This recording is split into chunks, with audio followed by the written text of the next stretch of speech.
Hello friends, LGR study में आप सभी का स्वागत है। साथियों, गणित में आज जो है हम लोग बहुपद चैप्टर शुरू करने वाले हैं, जो कि काफ़ी ज़्यादा महत्वपूर्ण होगा। और जैसा कि हमने आप सभी को पहले ही बताया था कि जब कभी भी हम लोग कोई भी नया चैप्टर शुरू करेंगे तो ऐसा नहीं है कि डायरेक्ट जो है उस चैप्टर का क्वेश्चन बनाना ही शुरू कर देंगे। हम लोग जब कभी भी कोई भी नया चैप्टर शुरू करेंगे तो उस चैप्टर से रिलेटेड सारे के सारे जितने भी कंसेप्ट है उसको देखेंगे और उस चैप्टर से रिलेटेड एक एक फार्मूला का भी डिस्कशन पहले हम लोग करेंगे। इससे क्या होगा कि आपके पास 100% कंसेप्ट रहेगा। और अगर आपके पास 100% कंसेप्ट, थ्योरी एवं फार्मूला रहता है तो आप किसी भी टाइप के क्वेश्चन को आराम से क्या कर पाएंगे, बना पाएंगे। तो चलिए शुरू करते हैं आज के इस महत्वपूर्ण क्लास को। बहुपद हम लोगों को पढ़ना है, तो अगर आप बहुपद नहीं जानते हैं ना, कुछ भी नहीं सीखे हैं बहुपद के बारे में, तो भी आपको टेंशन लेने की ज़रूरत नहीं है, क्योंकि एक एक चीज़ें आज के क्लास में हम लोग शुरू से अंत तक क्या करने वाले हैं, सीखने, समझने और पढ़ने वाले हैं। तो चलिए शुरुआत करते हैं।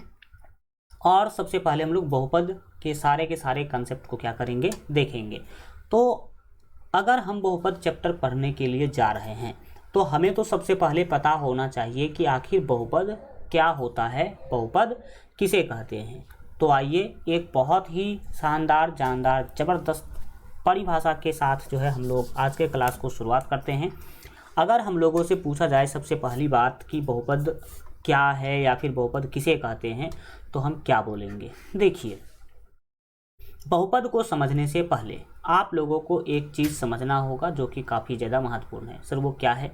तो आपको पता होना चाहिए कि गणित के अंदर दो प्रकार की मुख्य रूप से संख्याएं अगर देखा जाए तो होता है, और ख़ास करके बीज गणित के अंदर आपको पता होना चाहिए कि बहुपद जो है वो बीज गणित का क्या है, भाग है। आप जैसे आप सभी को पता है कि गणित अलग अलग जो है शाखाओं में बटा हुआ है, उसमें से एक शाखा बीज गणित भी है। जैसे कि आपको एक शाखा संख्या पद्धति लगेगा, एक शाखा आपको जो है त्रिकोणमिति, एक क्षेत्रमिति, उसी तरीक़ा से एक बीजगणित भी शाखा है गणित का। तो बीजगणित में हम लोग जो है मुख्य रूप से दो प्रकार के संख्याओं का हम अध्ययन करते हैं। एक तो होता है चर संख्या और एक होता है अचर संख्या। तो बहुपद को समझने से पहले हम लोग समझते हैं कि चर संख्या क्या होती है और अचर संख्या क्या होती है। तो सबसे पहले हम बात करेंगे चर संख्या के बारे में और फिर बात करेंगे अचर संख्या के बारे में। ठीक, तो चर संख्या और अचर संख्या जानिए। देखिए, गणित के अंदर आप सभी को जितनी भी संख्याएं देखने को मिलता है, जैसे कि आप जानते हैं 1 2 3 4 5 6 7 डॉट डॉट डॉट अनंत तक, ये सभी की सभी संख्याएं कहलाएगी अचर संख्या। अब अगर बोला जाए कि सर अचर संख्या कहते किसे हैं, तो सीधा सीधा याद रखिएगा, जिस संख्या का मान फिक्स होता है, यानी कि जिस संख्या का मान नहीं बदलता है, उसे अचर संख्या कहते हैं। जिस संख्या का मान नहीं बदलता है उसे अचर संख्या कहते हैं। जैसे अगर बात किया जाए कि अगर मैंने यहाँ पर क्या लिखा, मान लो भाई साहब 5 लिखा, मैंने कितना लिखा, एक सेकेंड, हाँ, मैंने यहाँ पर लिखा 5। तो ये जो 5 है ना, ये अचर संख्या है। हमेशा इसको हम 5 ही बोलेंगे। इंडिया वाले इसको 5 बोलेंगे तो अमेरिका वाले भी इसको 5 ही बोलेंगे। इंडिया में इसका वैल्यू 5 है तो अमेरिका में भी इसका वैल्यू 5 ही होगा। ठंडी में 5 बोलेंगे, गर्मी में भी 5 ही बोलेंगे। मतलब सीधा सीधा कहने का ये है कि इस चीज़ को जब भी कभी हम देखेंगे तो इसका मान 5 ही होगा। किसी भी क्वेश्चन में देखिए, क्वेश्चन नंबर 1 में देखिए या क्वेश्चन नंबर 10 में देखिए, कहीं भी देखिएगा तो इसका मान जो है, इसका वैल्यू जो है वो 5 ही होगा। कितना होगा भाई? 5 ही होगा।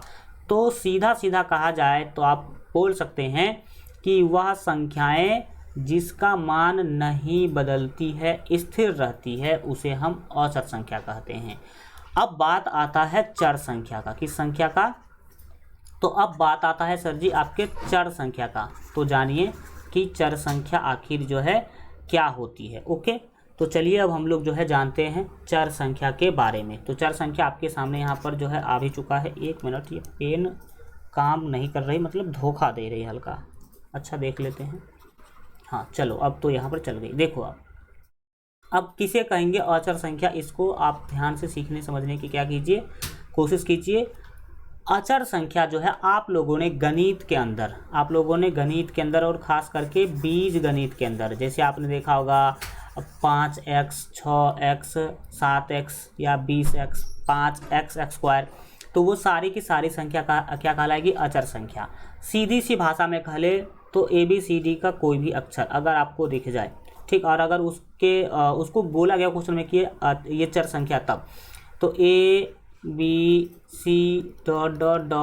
XYZ, ये सारी की सारी संख्या कहलाएगी चर संख्या। चर संख्या का मतलब क्या है? वह संख्या जिसका मान बदलता हो उसे चर संख्या कहेंगे। जैसे आप लोगों ने कई बार इसके बारे में पढ़ा भी होगा। क्या पढ़ा होगा? पढ़ा होगा आपने ये कि जितनी भी आपके पास अगर कहीं पर x लिखा है, कहीं पर क्या लिखा भाई? x लिखा है, तो x लिखा है तो देखिए पहला क्वेश्चन में x का वैल्यू हो सकता है कि 5 मिले, दूसरे क्वेश्चन में अगर इस x का वैल्यू निकालेंगे तो 10 आ जाएगा, तीसरे अगर अलग टाइप का क्वेश्चन है तो उसमें x का वैल्यू 15 भी आ सकता है। यानी कि जो आपका चर संख्या होती है उसका मान हमेशा क्या होता रहता है? बदलता रहता है। तो आपने क्या देखा? आपने देखा ये कि वह संख्या जिसका मान कभी भी नहीं बदलता है उसे हम अचर संख्या कहते हैं, और वह संख्या जिसका मान बदलता रहता है, क्वेश्चन टू क्वेश्चन बदलता रहेगा। y का जो वैल्यू है, मान लीजिए किसी क्वेश्चन में हम निकाले y का वैल्यू 5, किसी में आपको 10 मिल जाएगा, किसी में आपको 25 मिल जाएगा, तो ये वो संख्या होती है जिसका मान बदलता रहता है। तो जिसका मान बदलेगा उसे बोलेंगे चर संख्या, और जिसका मान नहीं बदलेगा उसको बोलेंगे अचर संख्या। ओके, तो अब हम आशा करते हैं कि आप लोगों को चर संख्या और अचर संख्या समझ में आ गया होगा। अब एक चीज़ यहाँ पर समझना है, बीजीय व्यंजक। अब क्या समझना है सर जी? हमें बीजीय व्यंजक समझना है। तो समझिए बीजीय व्यंजक क्या होता है।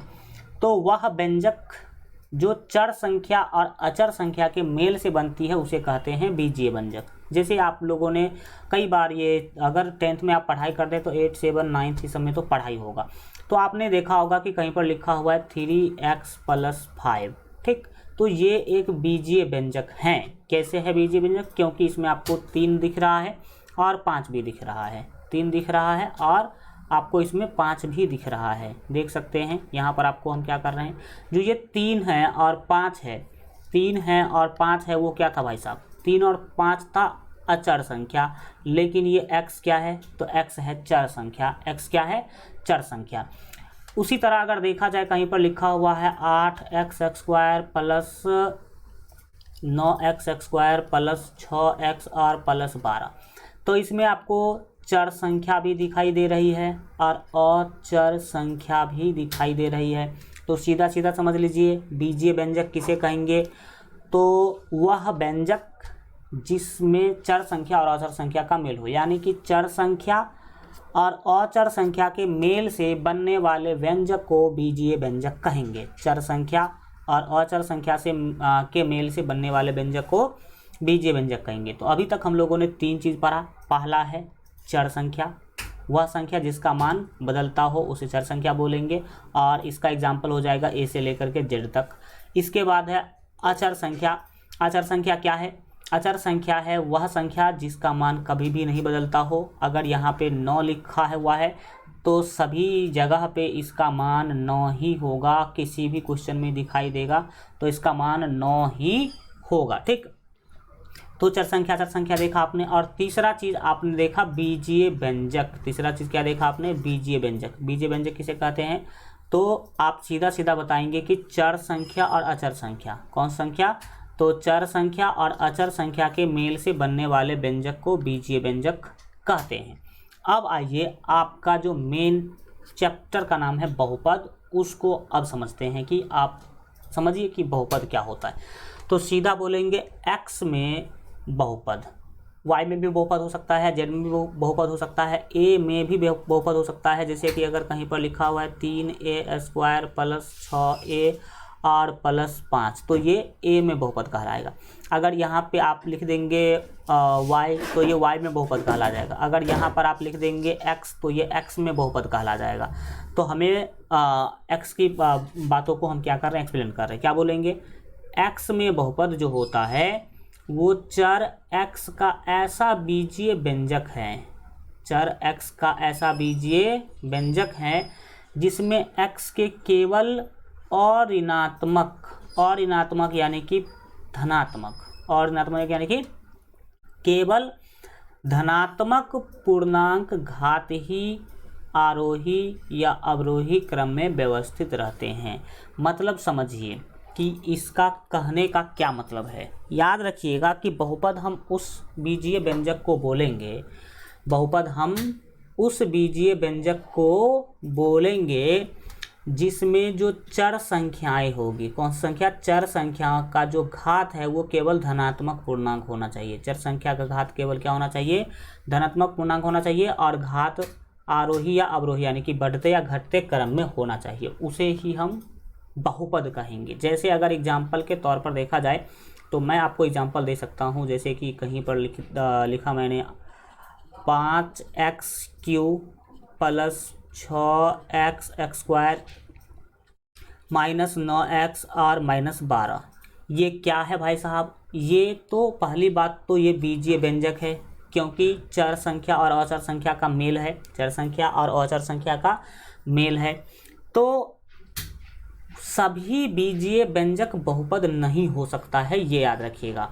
कौन सा बीजीय व्यंजक बहुपद होगा, तो जिसका चर संख्याओं का जो घात है ना, चर संख्या का जो घात है वो केवल धनात्मक पूर्णांक होना चाहिए और वो बढ़ते या घटते क्रम में लिखा होना चाहिए, तभी ही हम उसको बहुपद कहेंगे, अन्यथा बहुपद नहीं कहेंगे।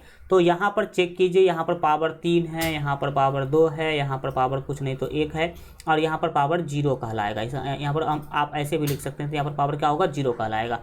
तो हमने देखा कि पावर घटते क्रम में तो है, और देखिए कि पावर जो है, सभी जो घात है, घात को इंग्लिश में क्या बोलेंगे, पावर बोलेंगे। तो हम घात को पावर जब बोले तो आप समझ लीजिएगा कि घात की चर्चा करी जा रही है। तो यहाँ पर अगर घात देखा जाए तो +3 +2 +1 और 0, यानी कि सभी के सभी प्लस में ही है, धनात्मक ही है। तो यह जो है एक बहुपद कहलाएगा, यानी कि यह बहुपद हम इसे कह सकते हैं।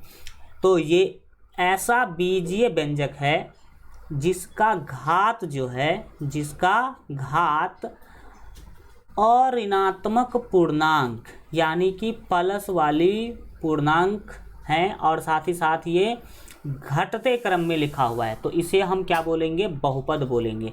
लेकिन कुछ ऐसे भी बीजीय व्यंजक होते हैं जो बहुपद नहीं कहलाते हैं। जैसे कि अगर हमने लिख दिया यहाँ पर आपको मान लीजिए कि 3x का पावर -3 और +8 और 8x और माइनस हमने लिख दिया यहाँ पर जो है y का पावर जो है, x ही लीजिए, अगर x ले तो x का पावर 1/2। तो देखिए यहाँ पर ये बहुपद नहीं कहलाएगा। क्यों नहीं कहलाएगा, इसमें दो खराबी है। पहला खराबी तो है कि यहाँ पर घात में माइनस लग गया, दूसरा खराबी है कि यहाँ पर घात में बट्टा लग गया। बट्टा का मतलब है ये पूर्णांक नहीं है। तो याद रखिएगा, 2-3 खूबियाँ मैं बता दे रहा हूँ फिर से, जो आपके बीजीय व्यंजक होने के लिए बहुत ही क्या है, ज़रूरी है। तो ये हमने जो लिखा था वो बहुपद नहीं था। क्यों नहीं था, क्योंकि उसका घात धनात्मक नहीं था, और दूसरी बात एक घात तो पूर्णांक भी नहीं था। अब एक चीज़, दो चीज़ यहाँ पर मुझसे सीख लीजिए, घात के अनुसार ही हम बताएंगे कि बहुपद है कि बहुपद नहीं है। क्योंकि एक क्वेश्चन यहाँ से आपके एग्जाम में पूछा जाता है। क्वेश्चन क्या पूछा जाता है, क्वेश्चन पूछा जाता है निम्नलिखित में से कौन बहुपद है या फिर कौन बहुपद नहीं है। यानी कि सीधा सीधा कहा जाए तो बहुपद पहचानने वाला क्वेश्चन आपके एग्जाम में पूछा जाता है।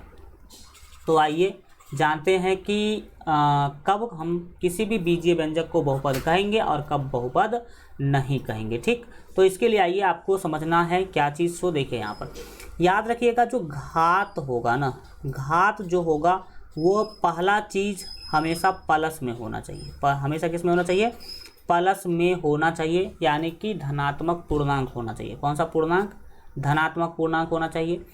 अब दूसरा चीज़ जो है याद रखिएगा कि घात कभी भी माइनस में नहीं होना चाहिए, कभी भी माइनस में नहीं होना चाहिए। जो घात है कभी भी बट्टा में नहीं होना चाहिए, जैसे कि 3/2, घात कभी भी जो है दशमलव में नहीं होना चाहिए, जैसे कि 2.5 घात कभी भी दशमलव में नहीं होना चाहिए। और दूसरा बात, चर संख्या को रूट के अंदर नहीं होना चाहिए, चर संख्या को रूट के अंदर नहीं होना चाहिए। अगर ये 4 समस्याएं हैं तो वो बहुपद नहीं होगा, तो वो बहुपद नहीं होगा। बहुपद कब होगा?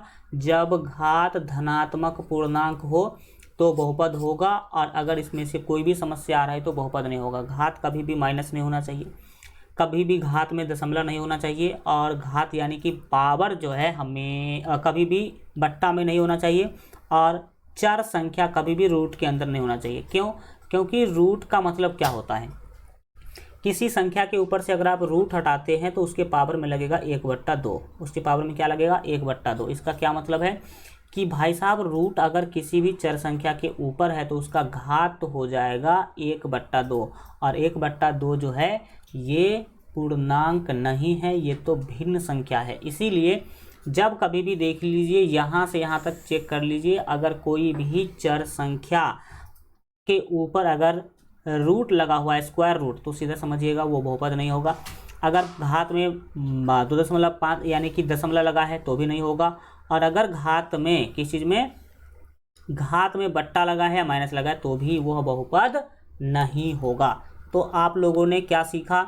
आप लोगों ने सीखा कि चर x में बहुपद x का ऐसा बीजीय व्यंजक है जिसमें x केवल अऋणात्मक पूर्णांक घात ही, x के केवल अऋणात्मक पूर्णांक घात ही आरोही या अवरोही क्रम में व्यवस्थित होते हैं। आरोही मतलब बढ़ते और अवरोही मतलब घटते, तो बढ़ते या घटते क्रम में व्यवस्थित होते हैं। जैसे कि हमने एक एग्जाम्पल भी दिया था, एक एग्जाम्पल और दे देते हैं।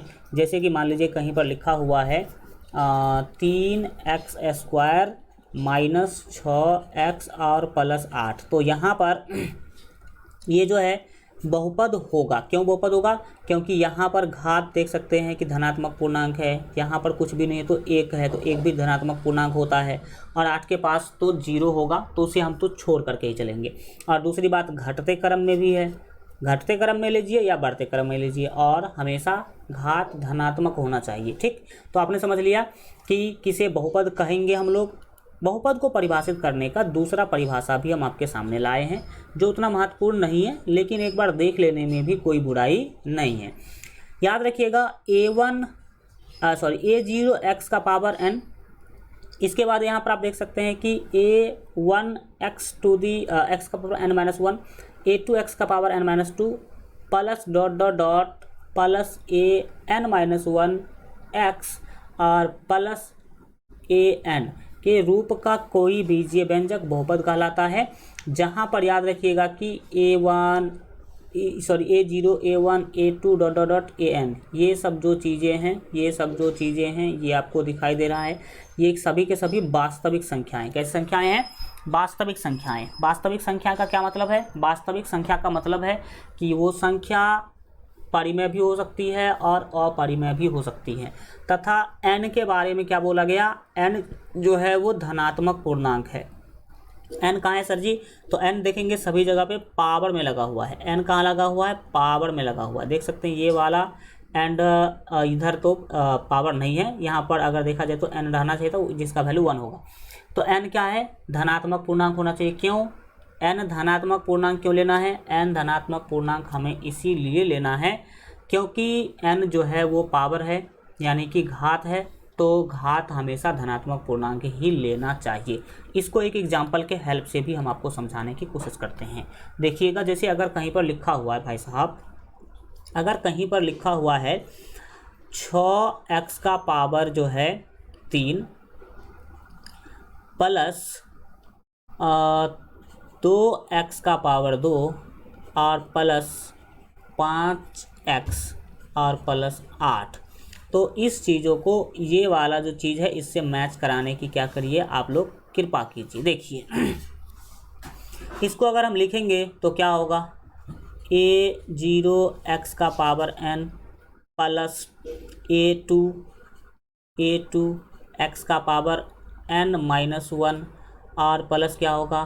a2 2 के बाद जो है ना, 1 मिनट, यहाँ पर A1 लेना होगा, 0 के बाद 1 होगा ना, और फिर क्या बोलेंगे सर इसको, फिर हम इसे बोलेंगे A2 x का पावर n-2 और प्लस यहाँ पर आप सीधा जो है an लिख देंगे, लास्ट वाला पद लिखेंगे। कौन सा पद लिखेंगे? लास्ट वाला पद लिखेंगे, an लिखेंगे, ये वाला लास्ट वाला पद है। अंतिम पद को हमेशा an ही क्या करेंगे, बोलेंगे। अब एक बात समझिए, अब इसको आप क्या कीजिए, मैच करवाइए। किससे मैच करवाइए? तो आप देखेंगे तो यहाँ पर A0 का वैल्यू 6 है, x के जगह पे x है, लेकिन n का वैल्यू कितना है, 3 है। फिर A1 का जो वैल्यू ये 1 है, इसका 2 है वैल्यू। अब इसमें बोला था कि यहाँ पर जो है n-1 लेना है, तो सही बात है भाई, n का वैल्यू 3 था, तो 3 - 1 करेंगे तो 2 हो जाएगा। n-1 पावर में दूसरी बार लेना है, तो पावर में n-1 का मतलब है कि जितना पहले था पहला पद में, उससे 1 कम होना चाहिए, उससे क्या होना चाहिए, कम होना चाहिए। इसी तरीक़ा से देखेंगे A2 का जो मान है वो 5 है, और यहाँ पर क्या भाई, यहाँ पर तो कुछ पावर है ही नहीं, तो यहाँ पर इसने बोला था कि n-2 लेना, तो भाई n का मान था 3, n का मान कितना था, 3 था। अब उसमें से करेंगे हम -2, तो 3 में से 2 माइनस करेंगे तो यहाँ पर पावर 1 बचेगा, और पावर 1 को कभी भी लिखा नहीं जाता, पावर 1 को कभी भी लिखा नहीं जाता। तो आपने समझ लिया कि ये इससे मैच कर रहा। अब यहाँ पर एक चीज़ देखिए, सीखने समझने की कोशिश कीजिए, समझने वाली बात क्या है उस पर हल्का गौर कीजिएगा। क्या बातें समझने वाली है यहाँ पर आप हल्का गौर करने की कोशिश करेंगे, क्या करेंगे सो देखने की कोशिश कीजिए। देखिए सिंपल सी बातें हैं, सिंपल सी बातें हैं कि ये A0, ये A1, ये A2, ये AN, ये सभी जैसे A0, A1, A2 ... AN जो है वो क्या होगा, वास्तविक संख्या होगा। ये सब क्या होगा सर जी, ये सब होगा वास्तविक संख्याएं। ये क्या होगा, वास्तविक संख्याएं। वास्तविक संख्याएं का मतलब है कि यहाँ पर ये जो है 6 दिख रहा है, 2 दिख रहा है, 5 दिख रहा है, 8 दिख रहा है, ये कुछ भी होगा तो उससे कोई मतलब नहीं है, उससे कोई मतलब नहीं है। परिमेय संख्या हो, अपरिमेय संख्या हो, रूट वाली संख्या हो, दशमलव संख्या हो, बट्टे वाली संख्या हो, कुछ भी हो सकता है।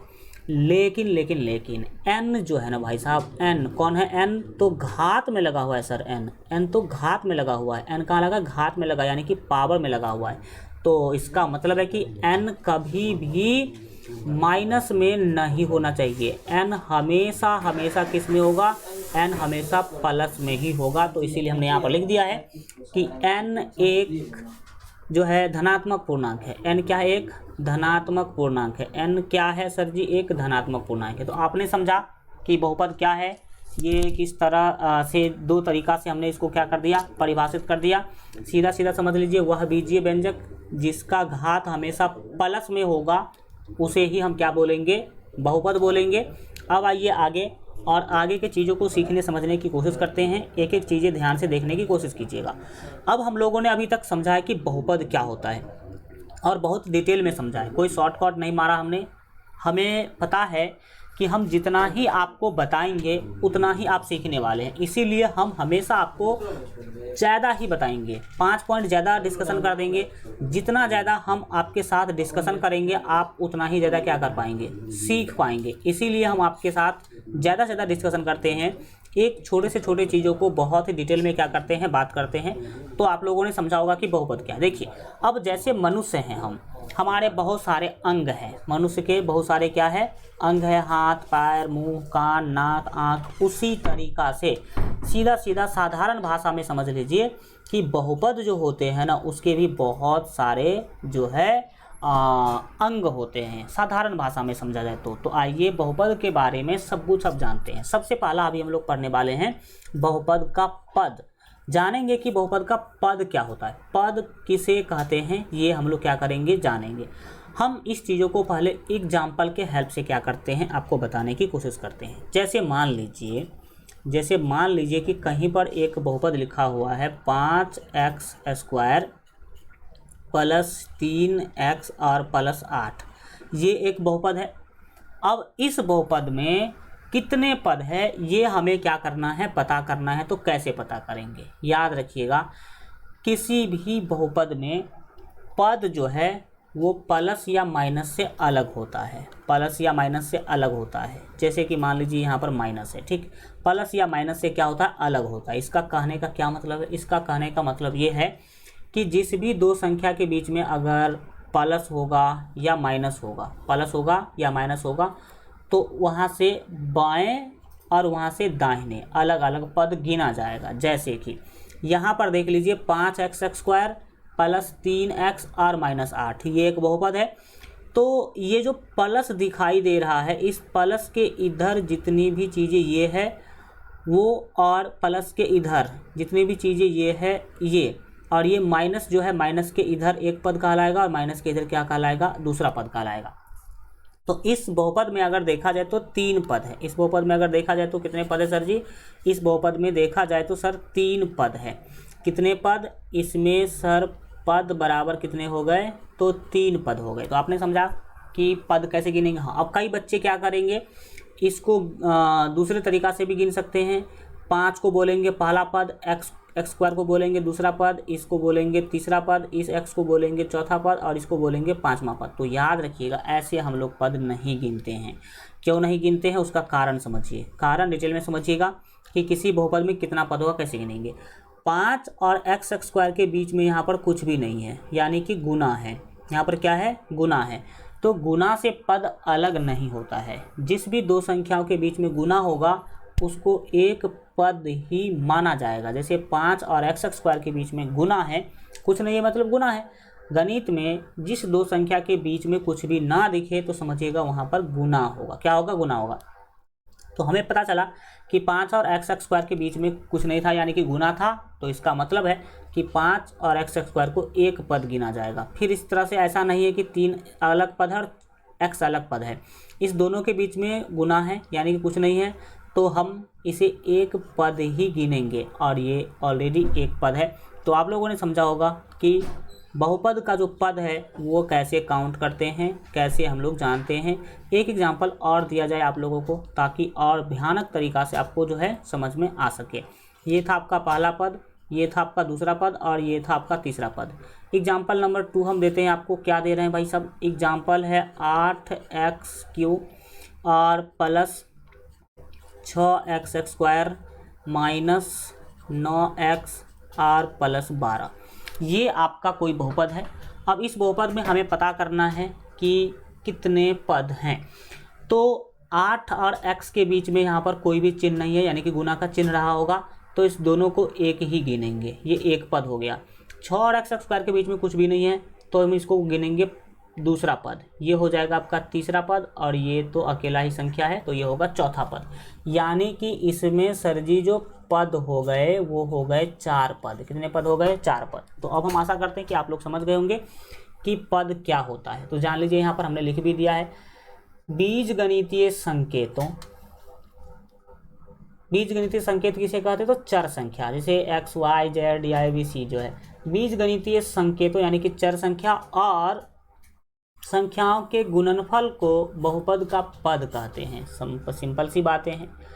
जो बीजगणितीय आपके संख्या है, यानी कि जो चर संख्या है, और संख्या है जो अचर संख्या जिसे बोलते हैं, तो यहाँ पर बीजगणितीय चर कौन है, x² है, और संख्या किसे कहा गया, 5 को। तो इस दोनों के गुणनफल को बहुपद का पद कहेंगे, गुणनफल को बहुपद का पद कहेंगे। तो देख लिया आपने, x² और 5 का गुणनफल है तो ये एक पद कहलाएगा। 3 और x का गुणनफल है तो ये दूसरा पद कहलाएगा, ये तीसरा पद कहलाएगा। तो सीधा सीधा आपने समझा कि पद क्या होता है। और अगर आपको, हम आशा करते हैं कि अगर कोई भी बहुपद आपके सामने में आ जाए और आपसे पूछा जाए कि बताइए इसके कितने पद है, तो आप आराम से उसका पद बता पाएंगे। ठीक, पद को समझने के बाद अब हम लोग आगे बढ़ते हैं और समझते हैं पद का गुणनांक। क्या समझते हैं, पद का गुणनांक, गुणांक।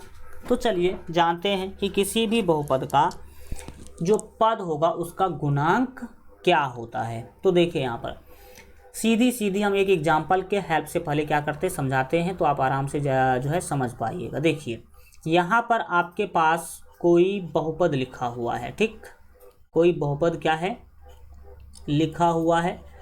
अब इस बहुपद में हम आपको क्या पूछ रहे हैं सो समझने की कोशिश कीजिएगा। देखिए इस बहुपद में आपको सभी पद का गुणांक लिखने के लिए बोला गया। सभी पद का गुणांक लिखने के लिए बोला गया। पद का गुणांक है ना, तो देखिए इस पद का गुणांक कितना है, तो इस पद का गुणांक है 10। क्यों भाई? क्योंकि पद का गुणांक कहते हैं किसी, याद रखिएगा, किसी पद में गुणा करने वाली जो संख्या होती है उसे उस पद का गुणांक कहते हैं। क्या समझा आपने? कोई अगर पद है तो यहाँ पर 10x² एक पद था कि नहीं था? बोलेंगे यस सर, 10x² तो एक पद था। अब अगर ये पद है, अगर ये पद है 10x² एक पद है, तो हम देखेंगे कि 10x² में किस संख्या से गुणा किया गया है।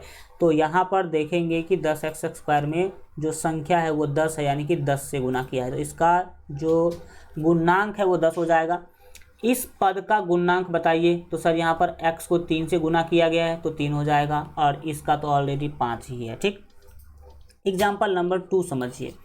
एग्जाम्पल नंबर 2 क्या है? हमने दिया आपको 7x³ minus 4x² plus 6x और प्लस 2, ये बहुपद है।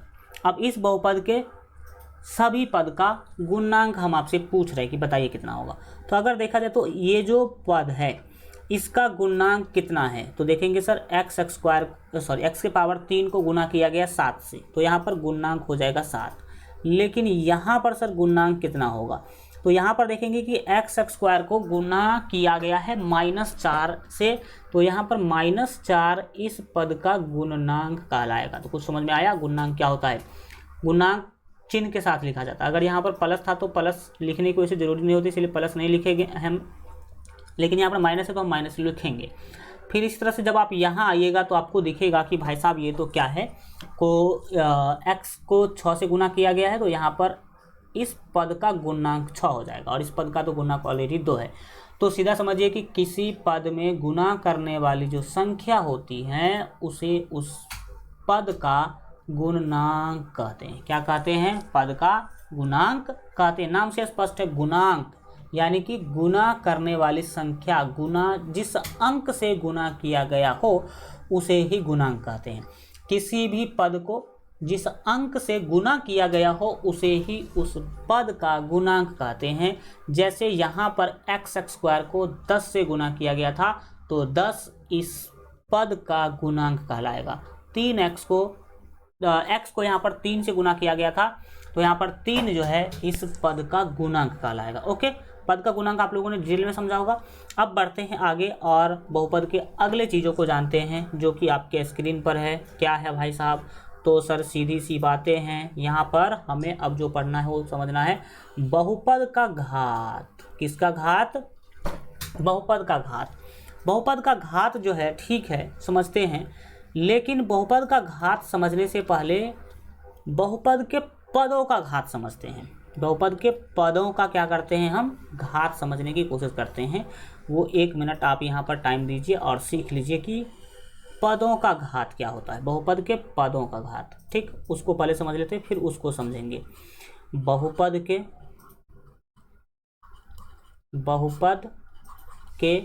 पदों का घात, पदों का घात, बहुपद के पदों का घात समझिएगा। बहुपद के पद का घात क्या होता है? जैसे अगर देखा जाए इसी वाले बहुपद का अगर हम एग्जाम्पल ले लेते हैं, इसी वाले बहुपद का अगर हम क्या करते हैं, एग्जाम्पल लेते हैं, तो अगर हम लिखते हैं 10x² प्लस 3x और प्लस 5, ठीक। अब इसमें हमें बताना है कि इस पद का घात कितना है। इस पद का घात कितना? इस पद का गुणांक तो 10 था, लेकिन अब इस पद का घात देखने वाले हैं हम। इस पद का घात, तो घात मतलब पावर। अगर इस पद का घात पूछा जाए तो बोलेंगे कि 2 है, क्योंकि इस पद में चर संख्या का पावर यानी कि घात 2 दिख रहा है, तो इस पद का घात 2 हो गया। अब इस पद का घात बताइए तो भाई साहब क्या है? यहाँ पर कुछ नहीं था तो 1 था, यानी कि इस पद का जो घात है वो 1 कहलाएगा। इस पद का घात कितना कहलाएगा? 1 कहलाएगा। अब हम दूसरा एग्जाम्पल के हेल्प से भी आपको समझाते हैं, यही वाला ले लेते हैं। 7x³ minus 4x square plus 6x और प्लस 2। अब हम आपसे पूछ रहे हैं कि इस पद का घात बताइए। इस पद का हमने गुणांक पूछा था, वो आपने 7 बताया था, लेकिन इस पद का घात मैं पूछ रहा हूँ। तो घात मतलब पावर, x का पावर कितना है सर 3 है, तो इस पद का घात 3 हुआ।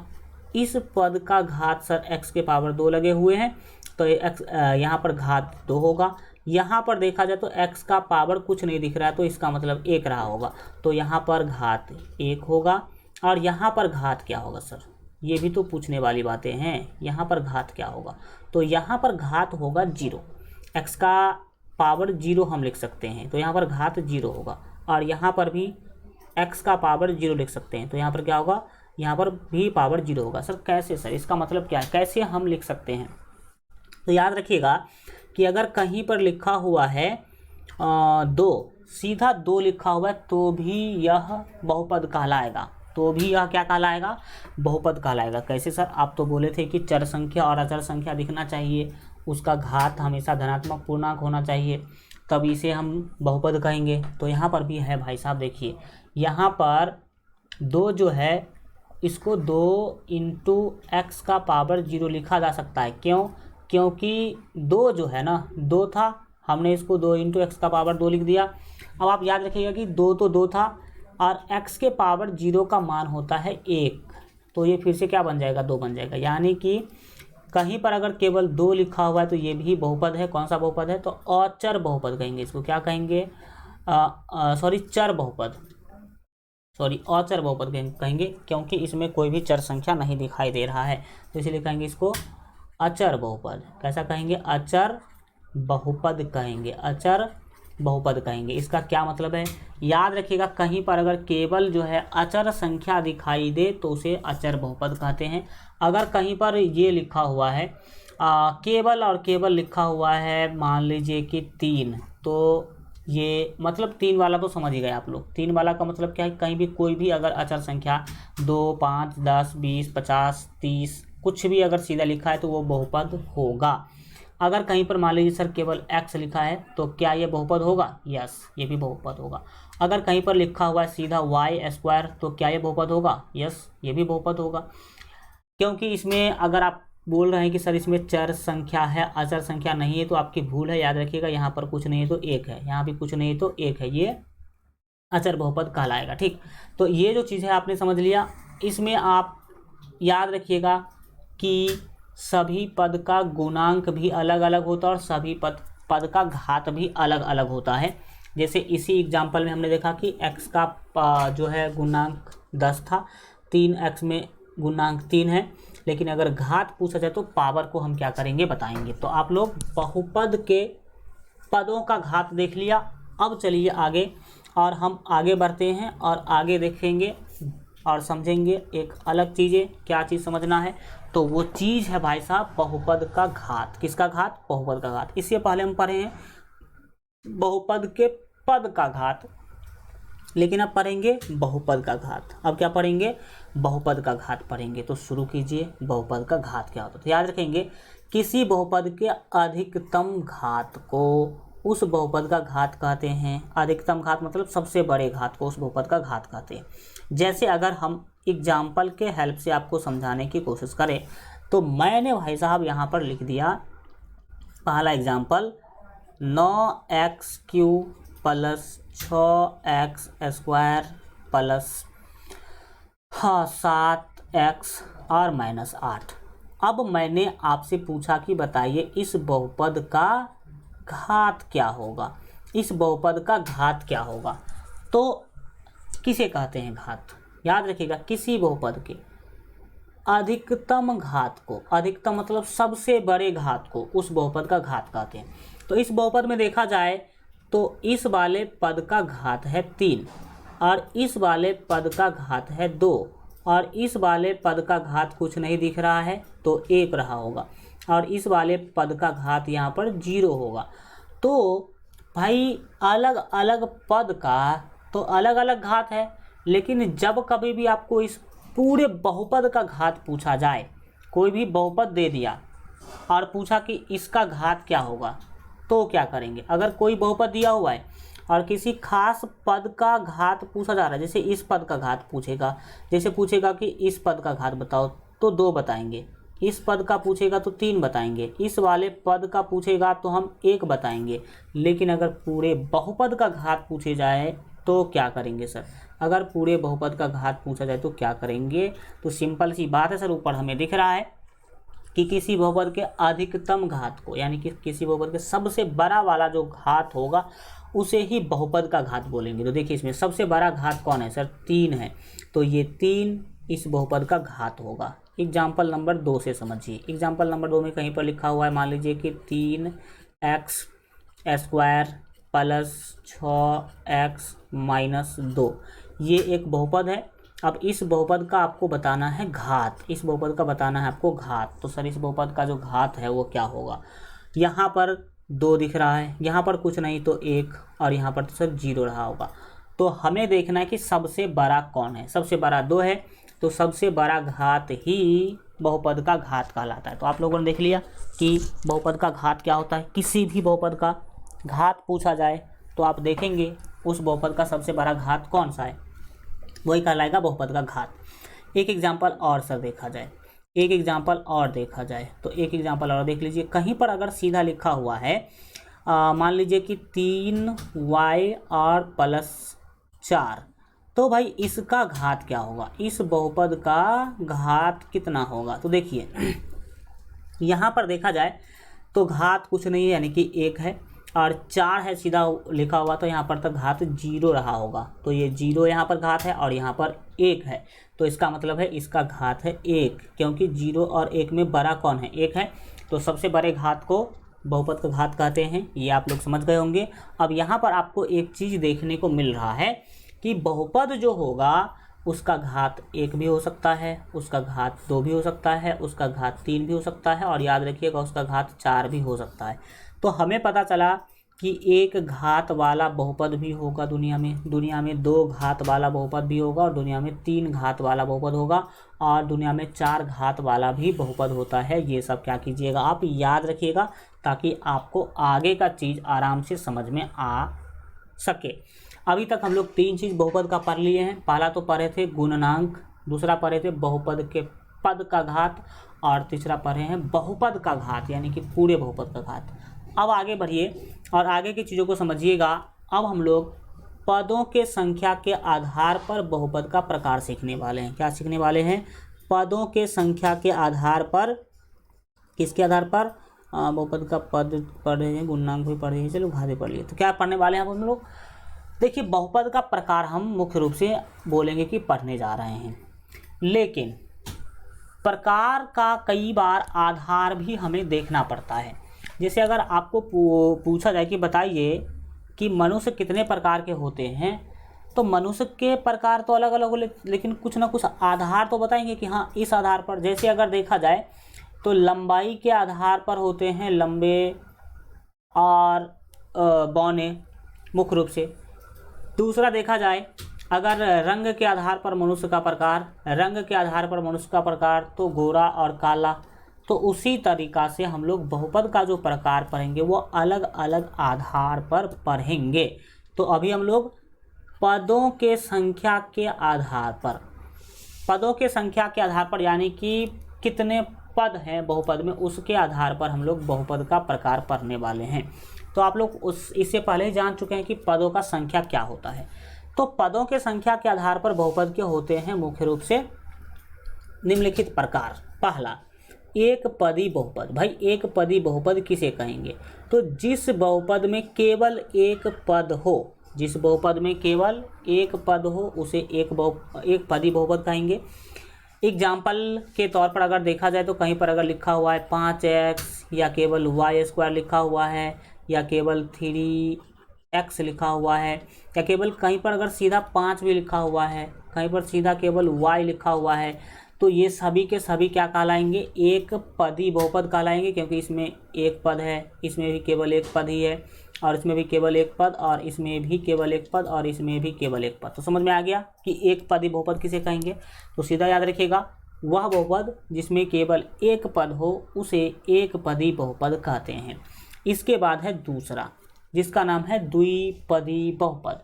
नाम में ही भाई साहब अर्थ लिखा हुआ है, एक पदी बहुपद, यानी कि एक पद वाला बहुपद। दूसरा है द्विपदी बहुपद, यानी कि दो पद वाला बहुपद। तो याद रखेंगे कि जिस बहुपद में केवल दो पद हो उसे द्विपदी कहते हैं। जैसे अगर एग्जाम्पल देखा जाए तो आप बोल सकते हैं 5x + 6। आप सीधा बोल सकते हैं कि x + 9। आप देख सकते हैं अगला एग्जाम्पल ऐसे भी देख सकते हैं x² + 3 बोल सकते हैं, या फिर आप ऐसे बोल सकते हैं x³ + x² आप ऐसे भी बोल सकते हैं। ये 5x का पावर जो है 4 और +x, इस तरीक़ा से कोई भी जो बहुपद दो देखने को आपको मिलेगा वो कहलाएगा द्विपदी बहुपद। गौर से देखने की कोशिश करेंगे तो ये बहुपद जो आपको दिख रहा है इसमें दो पद है। कितने पद है? दो पद। ये वाला बहुपद भी जो है इसमें दो पद है, इसमें भी दो पद है। एक तो है x², दूसरा है 3। इस वाले में भी है x का पावर 3 और x का पावर 2। इस वाले बहुपद में भी दो पद है, एक पद ये और एक पद ये। तो आप लोगों ने देख लिया कि वो सारा का सारा बहुपद जिसमें केवल दो पद हो, वो सारा का सारा बहुपद जिसमें केवल दो पद हो उसे कहते हैं हम द्विपदी बहुपद। क्या कहते हैं उसे भाई साहब? उसे कहेंगे हम द्विपदी बहुपद। तो आपने समझा होगा कि द्विपदी बहुपद क्या होता है। अब समझिए त्रिपदी बहुपद क्या होता है। कौन सा सर? त्रिपदी। तो नाम में ही लिखा हुआ है त्रि का मतलब होता है तीन, अपदी मतलब पद वाला। तीन पद वाले बहुपद को त्रिपदी बहुपद कहेंगे। जैसे एग्जाम्पल के हेल्प से अगर आपको समझाया जाए तो ये मान लीजिए कि पहला एग्जाम्पल हम आपको दे रहे हैं। कहीं पर अगर लिखा हुआ है 5x² - 7x और +8, तो ये बहुपद त्रिपदी बहुपद है। क्यों? क्योंकि यहाँ पर एक पद, दो पद और तीन पद, इस बहुपद में तीन पद है, इसीलिए इसको त्रिपदी कहेंगे। त्रिपदी का अगर दूसरा एग्जाम्पल मैं आपको दिखाने का कोशिश करूँ तो आप ये भी बोल सकते हैं y² + एक मिनट ये क्या हो रहा है? हाँ, क्या लिख सकते हैं भाई साहब? तो आप लिख सकते हैं y² प्लस जो है 8y और -6। ये भी सर त्रिपदी बहुपद है। एक पद, दो पद और तीन पद।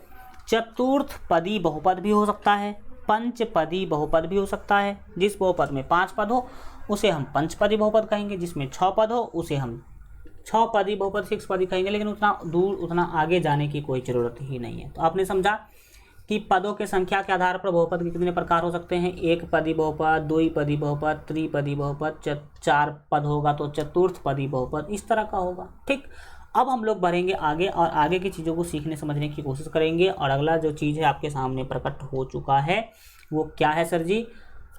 घात के आधार पर बहुपद का प्रकार। अब जो हम लोग बहुपद का प्रकार पढ़ने वाले हैं वो घात के आधार पर पढ़ने वाले हैं। ठीक, तो हम करते क्या हैं, इस बातों को समझने की कोशिश कीजिएगा। हम सोचते हैं कि घात के आधार पर जो बहुपद के प्रकार हैं वो हम अगले क्लास में पढ़ेंगे, क्योंकि ये बहुत ही अलग होगा, पूरा टोटली डिफरेंट होगा। इससे आगे का जो भी कंसेप्ट है वो तो हम लोग आगे के कंसेप्ट को अगले क्लास में पढ़ेंगे, ताकि अच्छा से एक एक चीज़ें पूरे डिस्कशन के साथ क्या कर सके, हम लोग पढ़ सके। ठीक, तो आज हम लोग इतना ही रखते हैं। इससे आगे का जो चीज़ें हैं वो हम लोग कल के क्लास में क्या करेंगे, पूरा अच्छा तरीका से डिस्कशन करेंगे। तो अगला क्लास जरूर देखिएगा। Thank you so much. मिलते हैं फिर हम लोग अगले क्लास में। तब तक अपना ख्याल रखिए और LGR स्टडी देखते रहिए। Good bye.